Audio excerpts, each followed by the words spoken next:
go. Thank you, one and all. I welcome members to the 10th meeting in 2014 of the Delegated Powers and Law Reform Committee. As ever, ask members to switch off mobile phones, please.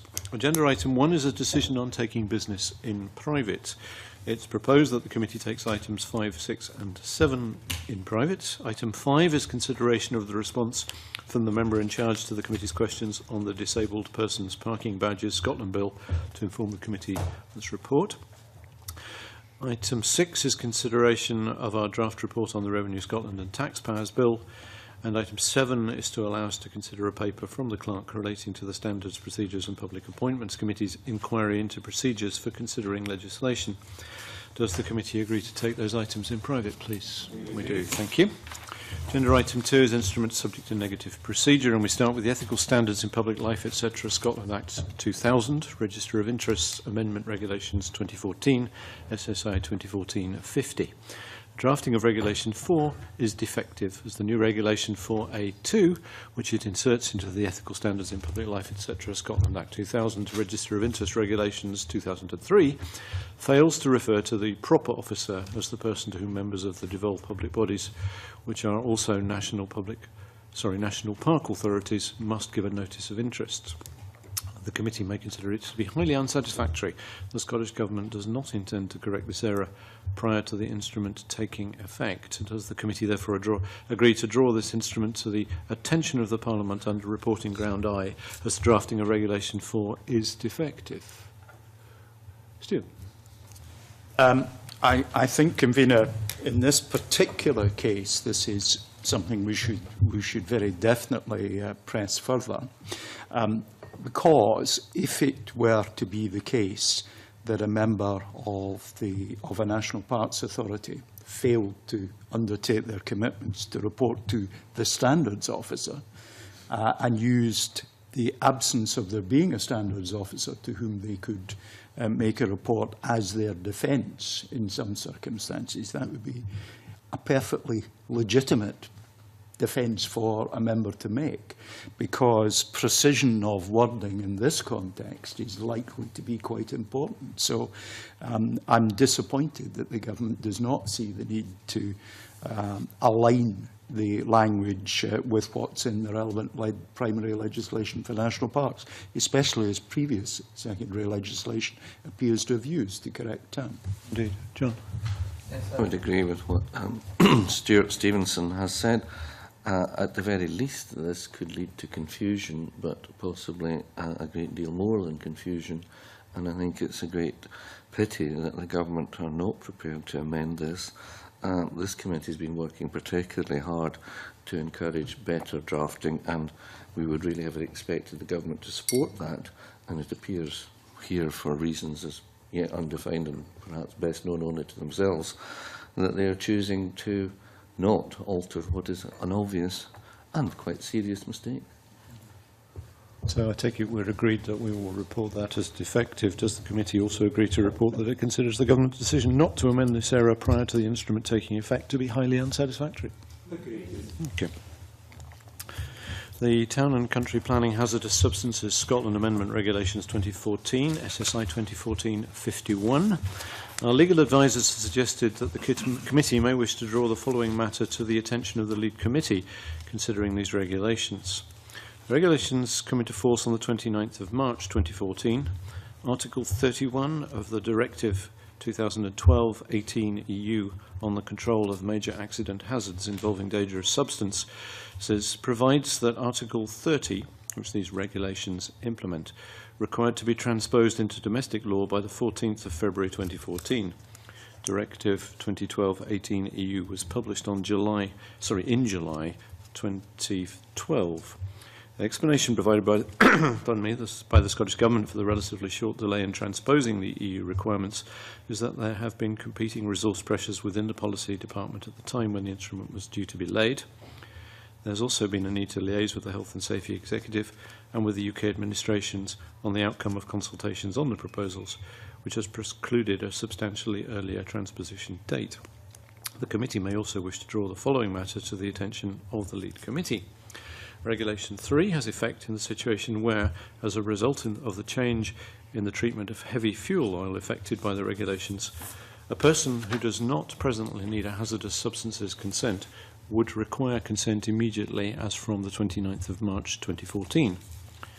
Regulation 3 provides for a transitional exemption from enforcement procedures for a 6-month period if the conditions for exemption are met to enable the persons affected to make an application for consent.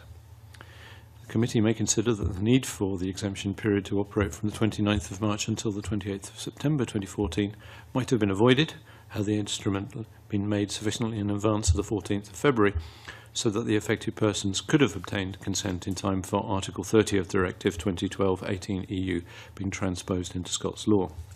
The need for this exemption period, which provides transitional immunity from prosecution and contravention proceedings, results from the regulations being laid before Parliament on the 27th of February, with a coming into force date of the 29th of March, rather than being planned and coordinated to implement the transposition date of the 14th of February. I don't know whether members have any comments on that, or whether the committee can simply agree to draw these matters to the attention of the lead committee for the instrument. We are. Thank you. Turning now to the Brucellosis Scotland Amendment Order 2014 SSI 2014-63, Article 7.9 of the order provides that the maximum period of imprisonment that can be imposed on conviction is 6 months. However, paragraph 1.1d of Schedule 2 to the European Communities Act 1972 provides that the maximum period of imprisonment which can be imposed in the circumstances of this order is 3 months. Does the committee agree to draw the instrument to the attention of the Parliament under ground E as the maximum penalty specified in Article 7.9 to be inserted into the Brucellosis Scotland Order 2009 is not intra vires the enabling power? We do. Thank you. The Scottish Government accepts that there has been error in the permitted penalty limits and has laid an order which will correct this provision before the associated offence comes into force on the 1st of April 2014. And while we come to that order, which is the Brucellosis Scotland Amendment Number 2 Order 2014 SSI 2014-72. This instrument has been drawn to the attention of the committee as the requirements of Section 28.2 of the Interpretation and Legislative Reform Scotland Act 2010 have not been complied with. However, the committee may wish to welcome the breach of the 28-day rule in the particular circumstances of this case. The government has taken prompt action to ensure that the error in the penalties provided in SSI 2014-63, which we've just considered, is corrected before the instrument comes into force on the 1st of April 2014. Does the committee therefore agree to draw this instrument to the attention of the Parliament under reporting ground J, as requirements of Section 28.2 of the Interpretation and Legislative Reform Scotland Act 2010 have been complied with? Sorry, have not been complied with. Do we agree to draw it to their attention? We do. Thank you. I take it there are some comments. Can I start with John, please? Just to say that having previously criticised the government in the last discussion, I think this is how the government should behave, and very much welcome the fact that they are doing this, and that's as we would expect. Indeed. I think nonetheless we would want formally to report that in order to ensure that our statistics at the very least are consistent. Does the committee, let's just make it formal, agree however that the breach of the 28-day rule was appropriate in these circumstances, as it will ensure that the error in the penalties provided by SSI 2014-63 is corrected before the instrument comes into force on the 1st of April? We do. Thank you. Turning now to the Police Service of Scotland Conduct Regulations 2014, SSI 2014-68. Regulation 7 provides that a constable may be legally represented in any misconduct hearing or appeal hearing. However, the effect of Regulation 25.8b is that legal representation at an appeal hearing is subject to the discretion of the person determining the appeal and may, as such, be refused in cases other than those where disciplinary action constituting demotion in rank or dismissal has been ordered. Does the committee therefore agree to draw the instrument to the attention of the Parliament on reporting ground H, as the form or meaning of Regulation 7 could be clearer? We do. A further matter has been raised by our legal advisers in relation to this instrument. The lead committee may wish to consider whether the exercise of the right of a constable to object to the appointment of an assessor a solicitor or an advocate to advise an appeal hearing to be exercised within 3 working days of receipt of the misconduct form under Regulation 15.2 is or could be frustrated by the fact that the appointment of such persons is not a matter of which the constable is required to be given notice in that misconduct form sent by virtue of Regulation 15.3. Well, we agreed. Thank you. Does the committee therefore agree to draw Regulations 15 and 16 to the attention of the lead committee? Thank you.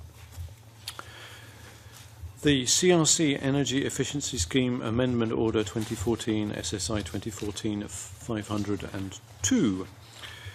And if I said SSI, I should have said SI. This is, of course, a Westminster statutory instrument. The requirements of Section 28.2 of the Interpretation and Legislative Reform Scotland Act 2010 have not been complied with. However, the committee may wish to find the reasons for non-compliance to be acceptable in this case, since it is the result of a decision to include an additional policy in the CRC scheme, adequate notice of which appears to have been given to participants, and it is, of course, desirable that the scheme should be implemented uniformly throughout the United Kingdom at the beginning of its next phase, which is the 1st of April 2014. Does the committee agree to draw the instrument to the attention of the Parliament under reporting ground J, as the requirements of Section 28.2 of the Interpretation and Legislative Reform Scotland Act 2010 have not been complied with? Does the committee agree, however, to report that it finds the reasons for non-compliance to be acceptable in this case? Thank you. Agenda item 3, instruments not subject to any parliamentary procedure. No points have been raised by our legal advisers on the Tuberculosis Scotland Amendment Order 2014, SSI 2014-71. Is the committee content with this instrument, please? We are. Thank you. Agenda item 4 is the Defective and Dangerous Buildings Recovery of Expenses Scotland Bill. And the item before us is consideration of the response from the member in charge of the bill to the committee's Stage 1 report on the bill. Members have seen the briefing paper and the response from David Stewart, MSP. Do members have any comments, please? Stewart? I think we should simply welcome David Stewart's helpful and constructive response to the committee's report. John? Okay, so are we content to note the response and, if necessary, reconsider the bill after Stage 2? Yeah, thank you. Okay, that brings us to the end of agenda item 4, and I'm now moving the meeting into private. Thank you.